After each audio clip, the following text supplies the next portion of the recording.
Why some ideas survive and others die, and how to make yours unforgettable. Let me tell you a story. A man is traveling for work. He stops at a bar for a drink. An attractive woman offers him to buy him another. He says yes. He takes one sip, and that is the last thing he remembers. He wakes up in a hotel bathtub full of ice. There is a note: "Do not move, call 911." He calls. The operator says, "Reach around your lower back." Is there a tube there? There is. The operator tells him calmly that one of his kidneys has been removed. There is an organ theft ring operating in the city. Paramedics are on their way. You have probably heard this story before, or some version of it. It has been circulating for 20 years in hundreds of different forms. It is completely false, but it spreads anyway, effortlessly, with no advertising budget, no celebrity endorsement, no team of marketing professionals behind it. Why? That is the question this book is answering, and the answer is going to change the way you communicate, teach, sell, lead, and think for the rest of your life. Welcome to Simplified Audiobook, the channel where we take incredible books and make them clear, simple, and enjoyable for everyone. No complicated language, no confusion, just great ideas brought to life in words anyone can understand. If you are new here, subscribe so you never miss a book. Now let us get into today's story. Made to Stick by Chip Heath and Dan Heath. Part 1. The Problem. Chip and Dan Heath are two brothers who spent years studying the same question from different angles. Why do some ideas stick and others disappear? Chip was a professor at Stanford who researched how ideas spread. He studied urban legends, rumors, proverbs, and conspiracy theories to understand what made them so contagious. Dan worked in education, trying to figure out what made great teachers great and why some lessons landed while others bounced off students completely. They discovered something important. Ideas that stick are not necessarily the best ideas. They are not the most logical, the most well-researched, or the most supported by data.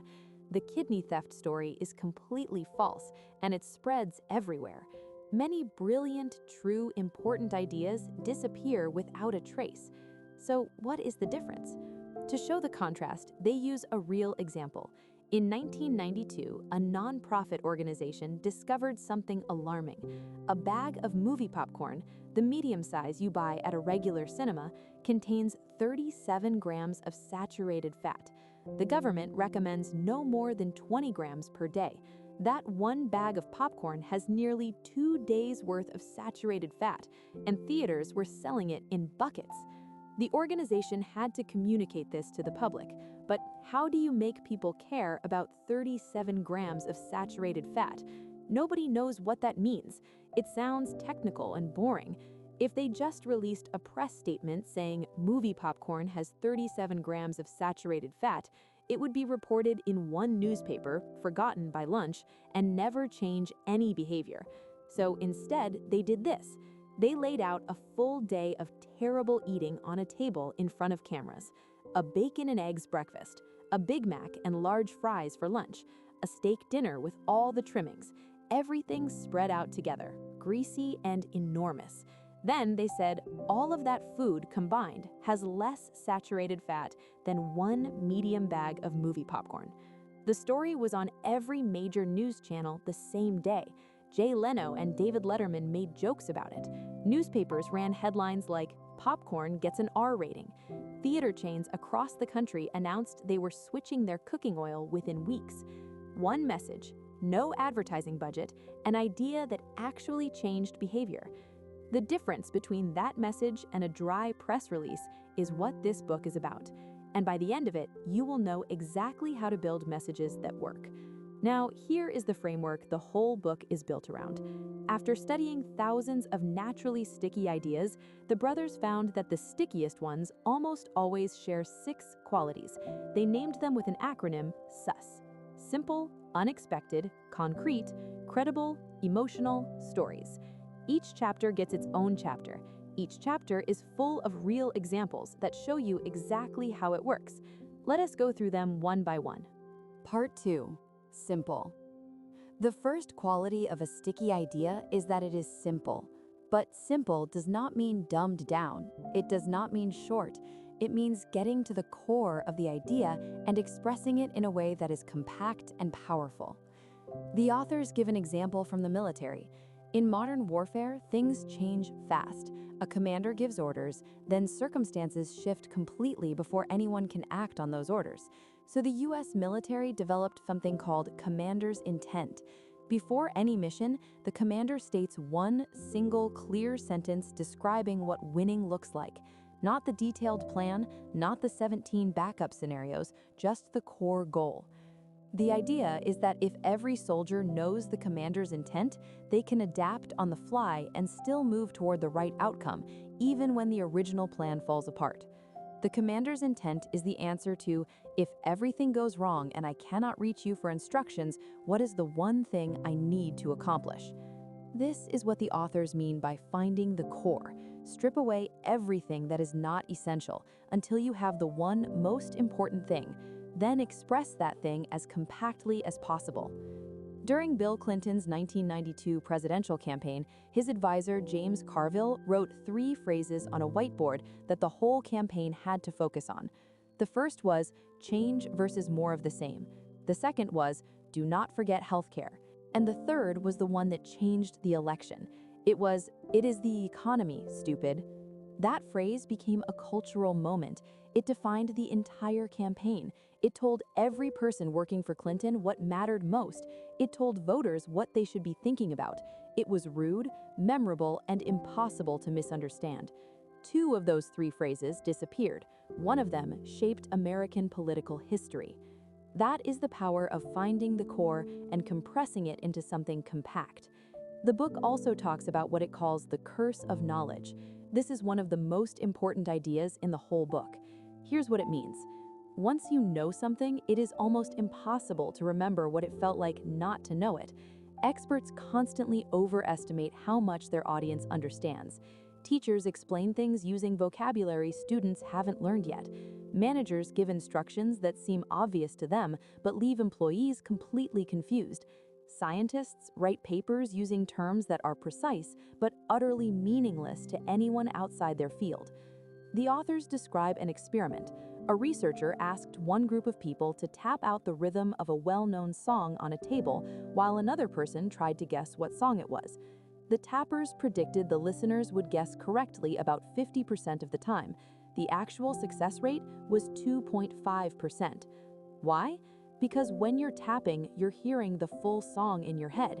You can't imagine not hearing it. But the listener only hears random knocking. They have no access to what's in your head. The tapper is cursed by their own knowledge. This happens everywhere. Teachers who know their subject too well forget how confusing it was to learn it. Executives who understand the company strategy cannot believe their frontline staff don't get it. We tap the song in our heads and wonder why nobody is dancing. The solution is simplicity. Force yourself to find the core idea, then express it in a way someone unfamiliar with the topic can understand immediately. Use comparisons, analogies, and examples that tap into things people already know. Hollywood figured this out. When a screenwriter pitches a movie, they often say something like, "It's Jaws on a spaceship." That 5-word phrase, Jaws on a spaceship, tells the director everything. Do you hire an action director or an indie director? Action. Do you budget 10 million or 100 million? 100 million. Summer release or award season? Summer. One compact phrase answers 1,000 questions. Disney figured this out too. They call their employees cast members, not workers, not staff, cast members. That single phrase tells every employee how to behave. Cast members don't take breaks in costume in public. Cast members are always performing. Cast members speak to visitors the way an actor speaks to an audience. The metaphor does more than a 100-page employee handbook. Simple does not mean simple to create. Finding the core, stripping everything away, and expressing it compactly is genuinely hard, but the payoff is enormous. Part 3. Unexpected. The second quality of a sticky idea is that it is unexpected. Our brains are designed to ignore things that stay the same and pay attention to things that change. We stop noticing the hum of the air conditioner until it switches off. We stop seeing the bookshelf until someone moves a book. This is not a bug in how we think. It is a feature that helps us save energy. But it means that if your message is predictable, people will tune it out. The authors describe a flight attendant named Karen Wood, who was faced with the most predictable message in aviation, the pre-flight safety announcement. Nobody listens. The flight attendants know nobody listens. Passengers are already reading, sleeping, or scrolling before the first word is spoken. Karen Wood decided to tell jokes. She made the safety announcement funny. She referred to the exits as the only 6 ways to leave this aircraft. She made people laugh. When she finished, the cabin applauded for a safety announcement, something that has probably never happened before or since. She did not do this by adding gimmicks. She did it by breaking a pattern that passengers expected to be unbreakable. The key insight here is that surprise gets attention, but interest keeps it. To make an idea stick, you need both. You need to grab people first, and then you need to keep them curious long enough to receive your full message. The authors describe what they call the gap theory of curiosity. The psychologist George Lowenstein figured out that curiosity happens when we feel a gap in our knowledge. We are not curious about things we know nothing about. We are not curious about things we already know completely. Curiosity happens in the space between, when we know some of something and want to know the rest. Think about how a good mystery novel works. The author reveals information gradually, opening new questions every time they close one. Each chapter you learn something, but you also realize there is something you do not yet know. You have to keep reading. The knowledge gap drives you forward. This works in any kind of communication. Instead of presenting your conclusion first and then the evidence, try opening with the question before you give the answer. Instead of telling people what you found, tell them the puzzle you were trying to solve. Instead of delivering information, create a knowledge gap that makes the information feel necessary. The authors give a great example from a school. A teacher wanted to explain the orbit of Saturn and why its rings looked the way they did. She could just state the facts. Saturn has rings made of ice and rock. The rings are flat because of gravity. Delivered like that, the class would remember nothing. Instead, she opened with a question. What would happen to you if you stood on the rings of Saturn? She let students think about it, debate it, get invested in the puzzle. Then she provided the answer in a way that resolved the curiosity she had created. The lesson stuck because she built a gap before she filled it. You can do this with any idea. Before you explain your solution, explain the problem in a way that makes people feel the gap. Before you present your conclusion, present the mystery. Make them feel the itch before you give them the scratch. Part 4. Concrete. The third quality of a sticky idea is that it is concrete. Abstract ideas are slippery. They slide through the mind without catching on anything.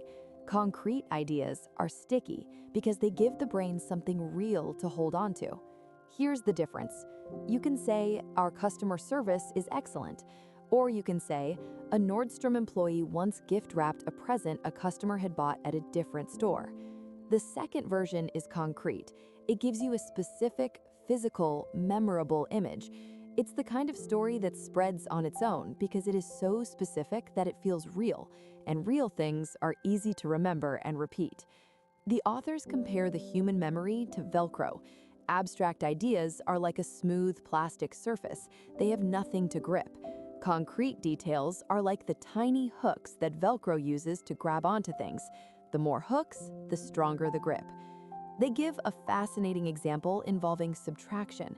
A teacher tried for years to explain the concept of borrowing in subtraction. Kids could not get it. She finally started using fake money. She gave them actual dollar bills and coins and had them physically move the money around to make change. Suddenly, the abstract mathematical concept had physical, tangible objects attached to it, and the kids understood immediately. This is not about dumbing ideas down, it's about grounding ideas in reality, so they are actually learnable and rememberable. The most effective communicators in history have always known this. The Bible is full of parables, not philosophical arguments. Aesop told fables about animals, not essays about ethics. Jesus talked about seeds and coins and lost sheep, not concepts and frameworks. The authors also use the example of oral rehydration therapy, one of the most important medical advances of the 20th century. Dehydration from diarrhea kills millions of children in developing countries. The treatment is simple and cheap, a specific mixture of water, salt, and sugar that the body can absorb.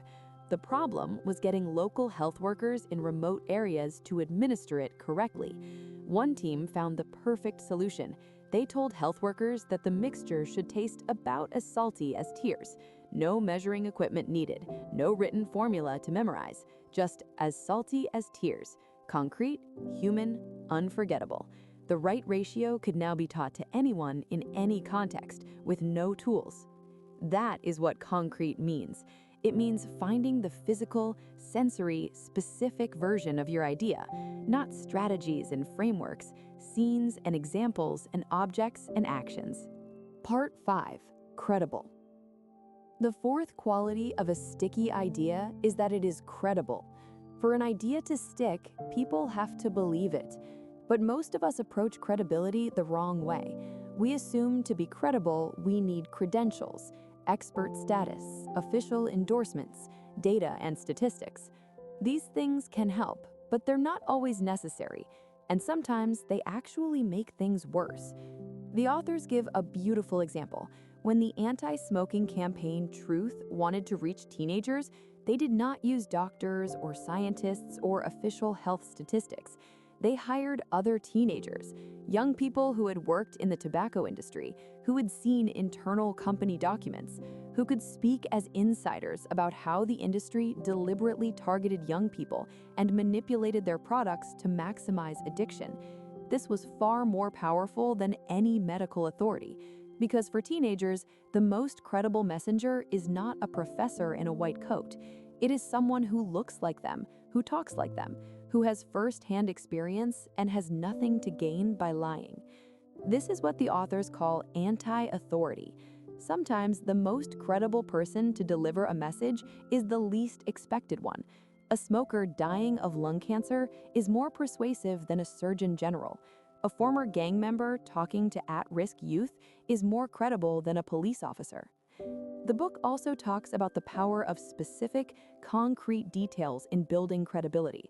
When someone tells a story with vivid, unusual specifics, we tend to believe them more. Research on jurors found that when lawyers included very specific, slightly unusual details in their arguments, jurors found them more credible. Not because the details proved anything, but because only someone who had actually been there would know such specific things. There's also what the authors call testable credentials. This is making a claim that people can verify for themselves. Wendy's did this with the famous Where's the Beak campaign. They were not asking customers to take their word for it. They were saying, look at our burger and look at theirs. Check for yourself. The credential was built into the invitation to look. The authors describe something they call the Sinatra test, named after the Frank Sinatra song New York, New York, where he sings, if I can make it there, I can make it anywhere. If your idea or product has passed one extremely impressive test, you can use that single proof point to establish credibility everywhere. A company that had transported Bollywood films used this approach. Their message was simple: we transported the Hope Diamond. If we can handle the most famous diamond in the world without losing it or damaging it, we can handle your cargo. One extraordinary example, total credibility for every other job. The most important lesson in this chapter is this: you do not need the most authoritative source. You need the most believable source for your specific audience. Find out what makes your particular audience trust a message, and then make sure your message comes from that place. Part 6. Emotional. The fifth quality of a sticky idea is that it makes people feel something. The authors start this chapter with a statistic from the famous humanitarian Mother Teresa. She once said that if she looked at the massive suffering in the world, she would be paralyzed and unable to act. But if she looked at one person, she could help them. This has been confirmed by research. When people are shown a single child in need, they give generously. When they are shown statistics about millions of children in need, they give less, not more, less. The bigger the number, the smaller the emotional response. This is deeply counterintuitive. More suffering should generate more urgency, but our emotional response does not work that way. It is calibrated to individuals, not numbers. We can connect with one person. We cannot connect with a million. This is one of the most important things to understand about human communication. Facts move the mind, stories move the heart, and the heart is what drives action. The book gives a powerful example from a campaign against teenage smoking in the early 2000s. Anti-smoking ads had been running for years. Most of them showed the health consequences of smoking: diseased lungs, blackened teeth, cancer statistics. They had almost no impact on teenagers because teenagers feel invincible. They know smoking is bad for you. They do not care. Then a campaign called Truth changed the strategy completely. They did not talk about health. They talked about manipulation. They revealed that tobacco companies were deliberately targeting young people. They showed internal company memos. They staged protests outside tobacco company headquarters. They framed smoking not as a health issue, but as an issue of being played by a corporation. Suddenly, teenagers cared, not because they were scared of dying, because they were angry about being manipulated. The message tapped into something teenagers feel deeply: the need for autonomy, the rejection of authority, the anger at being treated like a marketing target. Teenage smoking rates dropped dramatically, not because of new health information, because a campaign finally found the emotional frequency teenagers were actually tuned to. The lesson is that you need to ask not just what you want people to know or believe, but what you want them to feel. And different audiences feel things on different frequencies. Teenagers respond to anger and autonomy. Parents respond to concern for their children. Workers respond to recognition and pride. You have to find the emotional lever that moves your specific audience. The authors also discuss the importance of making people care about their own identity. One of the most powerful motivating forces in human behavior is the desire to act consistently with who we believe we are. A campaign that successfully makes people see themselves as environmentalists or as responsible parents or as good teammates will be far more effective than one that simply gives them information or instructions. The book uses the example of the Don't Mess with Texas campaign, which was designed to reduce littering on Texas highways. Instead of warning people they would be fined for littering, the campaign appealed to Texas pride. Real Texans do not litter. It was aimed at exactly the audience most likely to throw trash out of truck windows, and it worked by telling them that doing so was inconsistent with being the kind of person they believe themselves to be. Find what your audience cares about. Build a bridge from your idea to that thing they care about. Make them feel it. That is what emotional means. Part 7. Stories. The sixth and final quality of a sticky idea is that it is told as a story.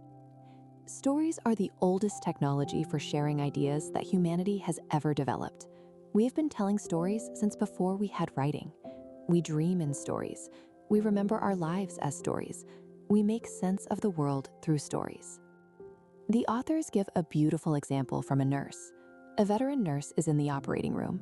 The patient is a newborn. After surgery, the heart monitor shows a regular, steady heartbeat. Everything looks fine. The surgeon is satisfied. The operation is over. The nurse is not satisfied. Something is wrong. She cannot say what. The heart monitor looks fine. All the numbers are normal, but something does not feel right. Against the surgeon's instructions, she insists they delay closing. They do a further check. They find a sponge that had been left inside the baby's chest cavity. It would have killed the child.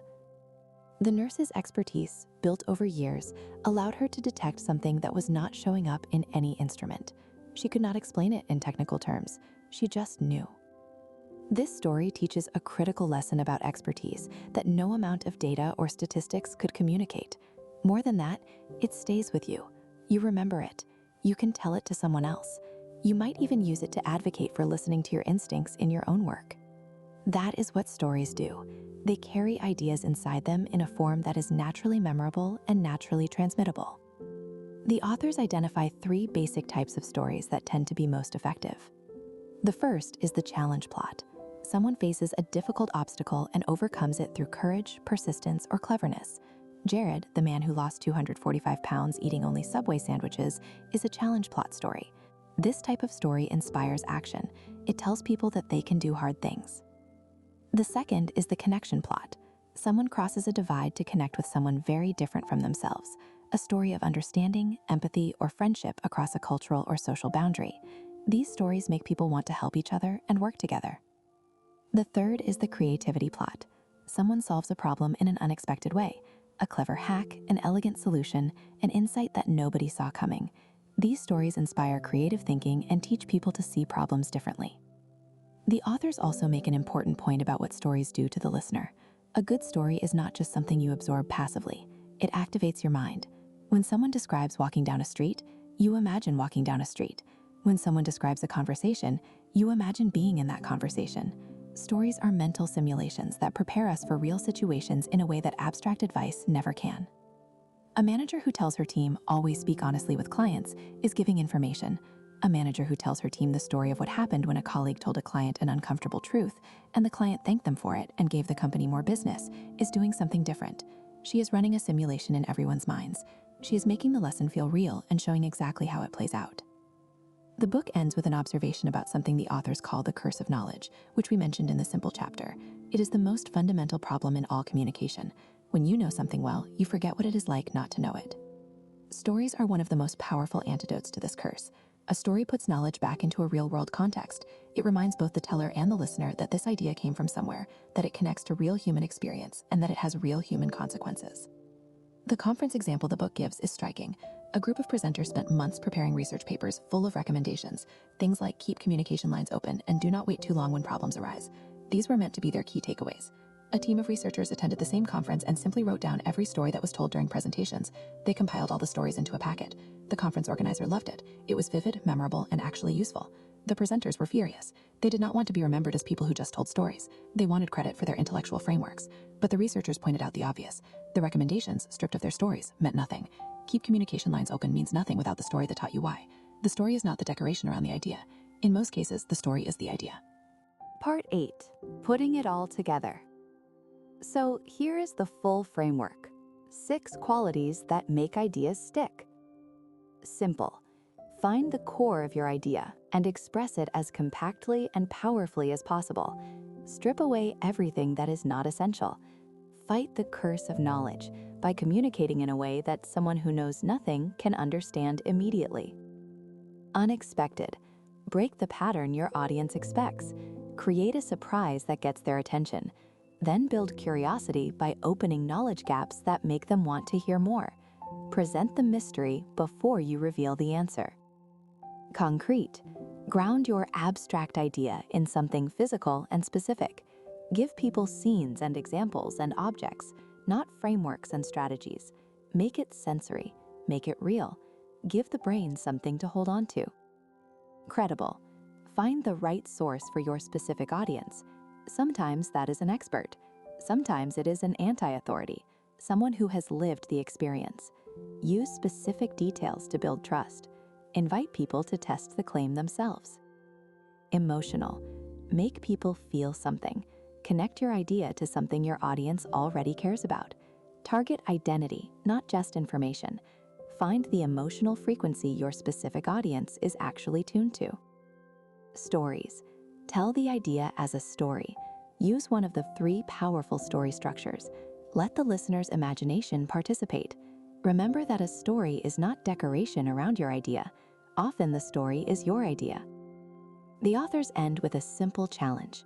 Think of the most important idea you are trying to communicate right now, the thing you most need people to understand, believe, or act on. Your message at work, your pitch, your lesson, your campaign, whatever it is. Now run it through this checklist. Is it simple? Does it break a pattern and create curiosity? Is it grounded in concrete specifics? Does it have a credible source your audience will trust? Does it make your audience feel something? Is it told as a story? Most messages will fail at least one of these tests. The ones that fail all 6 are the ones that disappear into thin air the moment they are spoken. The ones that pass all 6 become the stories that spread on their own. The ones that people tell each other at dinner. the ones that change behavior, the ones that stick. Made to Stick was written by brothers Chip and Dan Heath and published in 2007. It has sold millions of copies worldwide and has been used by teachers, marketers, managers, politicians, and communicators of every kind for almost 20 years. What makes this book itself a great example of what it teaches? It is full of memorable stories. It uses concrete examples for every abstract idea. It structures each chapter around curiosity gaps, telling you what it is about to explain before it explains it. It makes you feel the problem before it gives you the solution. And the 6-word acronym at its center is perhaps the most compact, memorable summary of a complex framework ever written. The book does what it teaches, and that is the highest compliment you can give any book about communication. The most important thing to take away is probably the one that takes the most courage to act on. Most of us, when we have something important to say, reach for complexity. We want to show how much we know. We want to be thorough. We want to demonstrate our expertise. And in doing so, we bury the thing we most need to communicate under layers of qualification and jargon and abstraction. The lesson of this book is the opposite. The more important your idea, the simpler and more human and more story-shaped it needs to be. Not because your audience is not smart enough for complexity, but because complexity is forgettable and stories are not. That is Made to Stick. I will see you in the next one.